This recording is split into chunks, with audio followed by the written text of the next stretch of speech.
Usisahau kusubscribe, like na kucomment.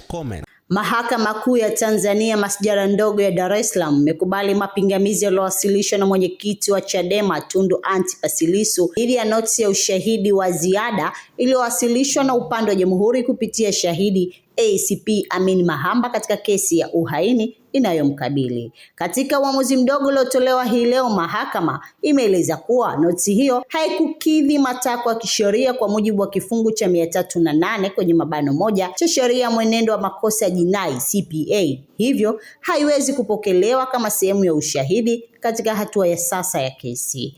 Awali, tarehe 23 Februari 2026, wakili mkuu wa serikali Nasor Katuga alieleza mahakama kuwa upande wa Jamhuri uliwasilisha notisi hiyo ukiambatanisha ushahidi wa ziada wa ACP Mahamba aliyekuwa kiongozi wa upelelezi wa matukio yaliyojitokeza wakati na baada ya uchaguzi mkuu wa Oktoba 2025. Upande wa mashtaka ulidai kuwa waliutambua ushahidi huo wakati wa maandalizi ya shahidi huyo aliyepaswa kuanza kutoa ushahidi Februari 16, 2026. Akisoma uamuzi huo, Jaji Danstan Ndunguru alisema mahakama ilichambua hoja za pande zote mbili, Jamhuri na utetezi, ambazo zote zilijengwa kwa kutegemea kifungu cha 308 kwenye mabano moja, kwenye mabano mbili, kwenye mabano tatu na kwenye mabano 4 cha sheria hiyo, kabla ya kufikia hitimisho kuwa notisi iliyowasilishwa haikukidhi vigezo vinavyotakiwa kisheria. Jaji Ndunguru alifafanua kuwa kifungu hicho kinaruhusu kuwasilishwa kwa ushahidi wa shahidi ambaye maelezo yake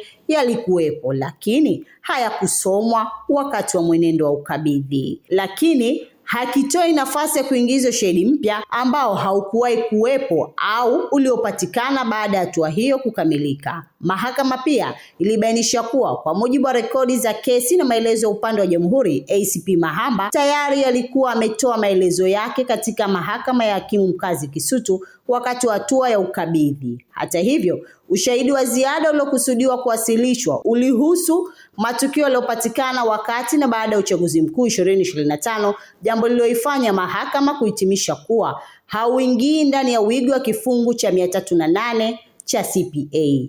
Baada ya kutolewa kwa uamuzi huo mdogo, mahakama ilihairisha kikao kwa mapumziko mafupi kufuatia ombi la upande wa Jamhuri lililotaka muda wa kutafakari hatua za kisheria zitakazofuata. Jina langu ni Zakia Nanga na hizi ni updates kutoka Mahakama Kuu. Ili kwa wa kwanza kupata habari zetu, tafadhali usisahau kusubscribe, like na kucomment.